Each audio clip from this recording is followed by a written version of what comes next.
Welcome to Akasharamanna. Jagan political స్ట్రాటజీలు ఆ party వారికి అంతుపట్టకుండా తయారవుతున్నాయంట. ప్రతిపక్ష నేత హోదా కూడా లేకుండా పోయిన మాజీ ముఖ్యమంత్రి జగన్ ప్రజల్లోకి రావడానికి ఎంచుకుంటున్న ఇష్యూస్, సందర్భాలు వివాదాస్పదంగా మారుతున్నాయి.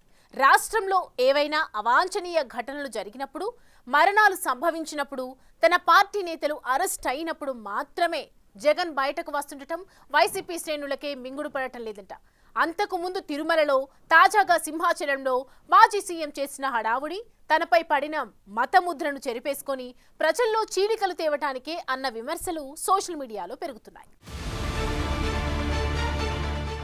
మాజీ ముఖ్యమంత్రి వైసీపీ అధ్యక్షుడు పులివెందుల ఎమ్మెల్యే జగన్ అధికారంలో ఉన్నంత కాలం అది శాశ్వతమన్న అతి విశ్వాసంతో కనిపించారు. తీరా చూస్తే ఆయన పార్టీకి 11 సీట్లతో ప్రతిపక్ష హోదా కూడా లేకుండా పోయింది. అయినా అధికారం మీద యావతూ కేబినెట్ హోదా ఉన్న ప్రధాన ప్రతిపక్ష నేత హోదా కోసం ఆయన మంకుపట్టు పడుతున్నారు. ఆ హోదా దక్కదని తెలిసినా న్యాయ పోరాటాలంటూ హడావిడి చేస్తున్నారు. ఆ క్షమంలో అసెంబ్లీకి ముఖం చాటేస్తున్నారు. అధికారం కోల్పోయిన ఈ 10-11 నెలల్లో ఆయన పట్టుమని 10 సార్లు కూడా ప్రజల్లోకి రాలేదు. అయితే బెంగుళూరు ప్యాలెస్, లేకపోతే తాడేపల్లి కోట, పులివెందుల అన్నట్లు షట్లింగ్ చేస్తూ గడిపేస్తున్నారు. ఓటమి తరువాత నిండా ఏడాది గడవకుండానే జగన్ మళ్లీ అధికారంపై మమకారం పెంచేసుకున్నారు. అప్పుడే కూటమి సర్కార్పై వ్యతిరేకత పెరిగిపోయిందని, తిరిగి అధికారంలోకొచ్చేది తామే అని, ఈసారి గెలిచి 30 ఏళ్లు అధికారంలో ఉంటామని స్టేట్మెంట్లు మొదలెట్టారు. జగన్ 2.0 పాలన డిఫరెంట్ స్టైల్లో ఉంటుందని, క్యాడర్ కు ప్రాధాన్యత ఇస్తామని తెగ ధీమా ప్రదర్శించడం మొదలుపెట్టారు. చూస్తూ ఊరుకోం. వైఎస్ఆర్ కాంగ్రెస్ పార్టీ బ్రతుకుతుంది. వైఎస్ఆర్ కాంగ్రెస్ పార్టీ ఈ రాష్ట్రాన్ని ఏలుతుంది అని కూడా ఈ సందర్భంగా చెప్తాను. మరో 30 సంవత్సరాలు ఏళ్తామని కూడా ఈ సందర్భంగా కూడా మరి గట్టిగా కూడా చెప్తాను. కాబట్టి ఎవ్వరూ కూడా వైఎస్ఆర్ కాంగ్రెస్ పార్టీకి సంబంధించిన ఏ కార్యకర్త వెంటికి కూడా పీకలేడు అని చెప్పి కూడా ఈ సందర్భంగా చెప్తాను. ఇది ప్రతి ఒక్కరూ గుర్తుపెట్టుకోండి, ఒక్కటే గుర్తుపెట్టుకోండి. ఈసారి జగనన్న 2.0 కొంచెం వేరుగా కూడా ఉంటుంది. వైసీపీ అధ్యక్షుడిగా, పులివెందుల ఎమ్మెల్యేగా సరిపెట్టుకోలేకపోతున్న మాజీ సీఎం ఎప్పుడెప్పుడు మళ్లీ సీఎం అయిపోదామా అన్నట్లు వ్యవహరిస్తున్నారని వైసీపీ శ్రేణులే గొణుక్కుంటున్నాయి. ప్రజలతో మమేకం కావటం, ప్రజా సమస్యలపై పోరాడటం వంటివి మానేసి ప్రభుత్వంపై ప్రజలను రెచ్చగొట్టడం, సమాజంలో చీలికలు తీసుకొచ్చి అశాంతిని రెచ్చగొట్టి రాజకీయ లబ్ధి పొందాలని చూస్తున్నారన్న విమర్శలు వెల్లువెత్తుతున్నాయి. దానికి తగ్గట్లే ఆయన ప్రజల్లోకి వస్తున్న సమయం, సందర్భం వివాదాస్పదమవుతోంది. రాష్ట్రంలో ఎప్పుడే ఉపద్రవం జరుగుతుందా, ఎక్కడే విషాదం చోటు చేసుకుంటుందా అని ఎదురు చూస్తున్నట్లు ఆయా సందర్భాల్లోనే ఆయన బయటకొచ్చి హడావిడి చేస్తున్నారు. మరణాలు సంభవించినప్పుడు, తన పార్టీ ముఖ్య నేతలు అరెస్ట్ అయినప్పుడు జైళ్లలో పరామర్శకు ఎంట్రీ ఇస్తున్నారు. ఆ వచ్చిన సమయంలో కూడా బాధితులను పరామర్శించి వారికి ధైర్యం చెప్పటం కంటే కూటమి ప్రభుత్వంపై విమర్శలు చేసి తాను మళ్లీ అధికారంలోకి రాగానే అంటూ హెచ్చరికలు చేయటానికే పరిమితమవుతున్నారు. తాజాగా సింహాచలంలో జరిగిన దురదృష్ట ఘటనలో 7గురు మరణించారు. వెంటనే జగన్ బాధిత కుటుంబాల పరామర్శ అంటూ సింహాచలంలో వాలిపోయారు. అయితే జగన్ అక్కడకు చేరుకోవటానికి ముందే తెలుగుదేశం కూటమి ప్రభుత్వం మృతుల కుటుంబాలకు 25 లక్షల రూపాయల చొప్పున ఎక్స్గ్రేషియా ప్రకటించేసింది. అలాగే బాధిత కుటుంబాల్లో ఒకరికి దేవాదాయ శాఖలు అవుట్సోర్సింగ్ విధానం ద్వారా ఉద్యోగం ఇవ్వనున్నట్లు పేర్కొంది. దాంతో సింహాచలంలో జగన్ వాయిస్ మారిపోయింది. బాధిత కుటుంబాలకు ఇచ్చిన నష్టపరిహారం సరిపోదని, గతంలో ఎల్జీ పాలిమర్స్ ప్రమాదంలో మరణించిన వారి కుటుంబాలకు తాను 1 కోటి రూపాయలు నష్టపరిహారం ప్రకటించానని, ఇప్పుడు సింహాచలం ఘటనలో మరణించిన వారి కుటుంబాలకు కూడా అంతే పరిహారం ఇవ్వాలంటూ డిమాండ్ చేశారు.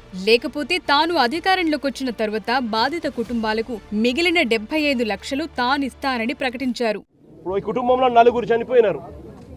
చనిపోయి ఏదో ముఖస్థుతి కోసం అది జగన్ వస్తున్నాడు అని చెప్పి తెలిసి 25 లక్షల రూపాయలు 25 లక్షల రూపాయలు ఇచ్చే కార్యక్రమం, ఒక ఉద్యోగం ఇచ్చే కార్యక్రమం చెప్తా ఉన్నారు.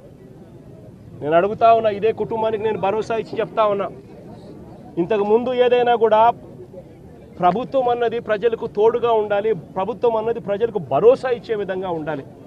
ప్రభుత్వం తప్పిదం వల్ల ఎక్కడైనా కానీ ఎక్కడైనా మనుషులు చనిపోయిన ఘటన ఎక్కడైనా జరిగితే అది ప్రభుత్వం తప్పిదం వల్ల, అంటే మనం ప్రభుత్వంలో ఉన్నప్పుడు జరిగిన తప్పు వల్ల జరిగితే దానికి పశ్చాత్తాపం ఉండాలి. ఆ పశ్చాత్తాపానికి ఆ కుటుంబానికి మనం ఏమిస్తున్నాము అని చెప్పి మానవతా దృక్పథంతో ఆలోచన చేయాలి. ఇలాంటి ఘటన ఇంతకుముందు విశాఖపట్నంలో జరిగితే, ఎల్జీ పాలిమర్స్లో ఇలాంటి ఘటన జరిగితే అప్పట్లో జగన్ అనే వ్యక్తి ముఖ్యమంత్రిగా ఉన్నప్పుడు ఎంత ఇచ్చాడో తెలుసా?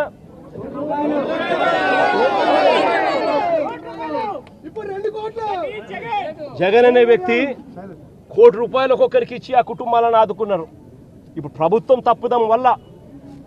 చేసిన తప్పిదం వల్ల ఈ ఘటన జరిగితే అసలు ఆ కుటుంబానికి నువ్వేం చేస్తా ఉన్నావని చంద్రబాబు నాయుడు గారిని అడుగుతా ఉన్నా. వాస్తవానికి ఎల్జీ పాలిమర్స్ ఘటన పూర్తిగా మానవ తప్పిదం, ఆ కంపెనీ యాజమాన్యం నిర్లక్ష్యం. కానీ సింహాచలంలో జరిగింది పూర్తిగా వేరు. ఇక్కడ భారీ వర్షం కారణంగా గోడ కూలి భక్తులు మరణించారు. ఈ విషయాన్ని విస్మరించి జగన్ రాజకీయ లబ్ధి కోసం తాము అధికారంలోకొచ్చాక పరిహారాన్ని కోటి చేస్తామని స్టేట్మెంట్ ఇవ్వటం వైసీపీ నేతలకే మింగుడు పడటం లేదట.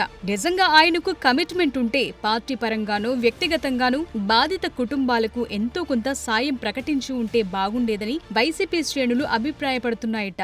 కాంక్రీట్తో అయినా కట్టాలి, రీఇన్ఫోర్స్డ్ కాంక్రీట్తో కట్టి దానికి వీప్ హోల్స్ కూడా పెడితేనే కాస్తో కూస్తో ఏ గోడైనా నిలబడుతుంది అన్న జ్ఞానం కూడా లేకుండా ఎలా కట్టారు అని అడుగుతా ఉన్నా. 2 రోజుల కిందటనే గోడ పూర్తయింది అని తెలుసు. వర్షం కూడా ముందు రోజు రాత్రి పడింది అని కూడా తెలుసు. మరి తెలిసినప్పుడు ఇన్ని లక్షల మంది క్యూలో గోడ పక్కనే ఎలా వాళ్ళు క్యూలో నిలబడేట్టుగా చేశారు అని అడుగుతా ఉన్నా. ఇదే పెద్ద మనిషి చంద్రబాబు నాయుడు గారిని. ఈ ఒక్క సంవత్సరంలోనే చంద్రబాబు నాయుడు గారు చేసిన ఈ ఒక్క సంవత్సరం పరిపాలనలోనే దారుణమైన పరిస్థితి చూస్తా ఉన్నాము. అంటే తిరుమలలో ఈ పెద్ద మనిషి రాజకీయాల కోసం లడ్డూ వివాదం చేసి మన వెంకటేశ్వర స్వామి పేరు ప్రఖ్యాతలను ఏ రకంగా రోడ్డు మీదకి తీసుకొచ్చాడు అన్నది కూడా ఈ 11 నెలల కాలంలోనే చూశాం. కూటమి ప్రభుత్వం ఏర్పడిన కొత్తల్లో బుడమేరు పొంగి బెజవాడ ముంపునకు గురయింది. అప్పుడు అక్కడికొచ్చిన జగన్ వరద బాధితులకు కోటి విరాళం ప్రకటించారు. అది గుర్తు చేస్తూ జగన్ ముందు విజయవాడ బుడమేరు ముంపు సమయంలో ప్రకటించిన ₹1 కోటి విరాళం మాటేంటని నెటిజన్లు నిలదీస్తున్నారు. అయినా జగన్ సింహాచలం వచ్చింది బాధితులను పరామర్శించి ఓదార్చటానికా లేక రాజకీయం చేయటానికా అని ప్రశ్నిస్తున్నారు. తనపై ఉన్న మత ముద్రను చెరిపేసుకోవటానికి జగన్ మొన్న తిరుమలలో ఇప్పుడు సింహాచలంలో రాజకీయం చేయాలని చూస్తున్నారని మండిపడుతున్నారు.